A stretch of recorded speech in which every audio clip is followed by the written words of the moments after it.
খাওয়া জামা কাপড় নিয়ে বিছানা উঠিস কিসের জন্য? এখন আর বিছানা উঠিস না বাবা, জামা কাপড়টা ছেড়ে হাত মুখ ধুয়ে এসে তারপর বিছানায় ওঠ বাবা। আমার চাদরটা পরিষ্কার আজকে কেচে দিয়েছি আমি।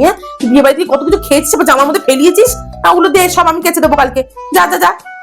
তোকে কতবার বললাম না এই সমস্ত কানের আমাকে পড়াবি না। পড়ার অভ্যেস নেই এখন, একটু পড়লি কানটা ব্যথা হয়ে যায়। না, ও আমাকে ঢেলে গুতিয়ে পড়াবেই সে। উফ, কানটা পুরো ব্যথা হয়ে যাচ্ছে। দূর, আজকে আমি একটু বেশি করে ফুচকা খেতে পারলাম না। খেতে পারবি না তো, খেতে পারবি না। এই আবার কালকে সন্ধ্যা হবে তখনই বলবি না ফুচকা খেতে ইচ্ছে করছে। এদিকে আজকে ফুচকা আসলে তুমি 10টাও ফুচকাও ঠিক করে খেতে পারলা না, আর বাড়িতে 50 টাকার ফুচকা একা খেয়ে না, তখন খাও কি করে?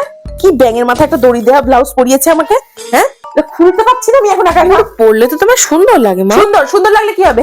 এখন আমার বয়স হচ্ছে দিন, তোমার মতো করছি না যখন দড়ি দেওয়া ব্লাউজ পরে ঘুরে বেড়াবো। খোল খোল।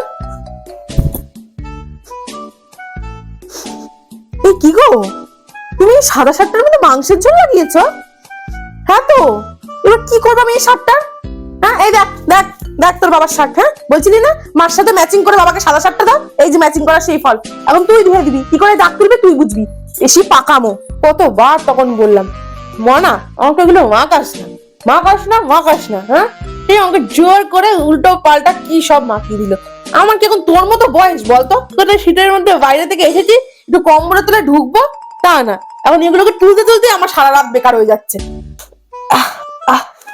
এই শীতের মধ্যে বিয়ে বাড়ি পড়াটাও একটা জ্বালা। আজকে কত কিছু কাঁচা বেরিয়েছে বলতো, তোর বাবার সোয়েটার, আমার চাদর, তোর সোয়েটার, আর তো জামা কাপড় আছে। কালকে কাচতে কাচতে আমার সারাদিন কাবার হয়ে যাবে। শোন, বেশি করে জলটা খেয়ে ঘুমোস, এটা ওটা উল্টো পাল্টা খেয়েছিস তো, এত রাত হয়ে গেছে এখন আর দয়া করে মোবাইলটা ঘাটিস না, তো ঘুমা, কাজে দেবে। যা, আমারও ঠ্যাংটা কি যন্ত্রণা করতেছে।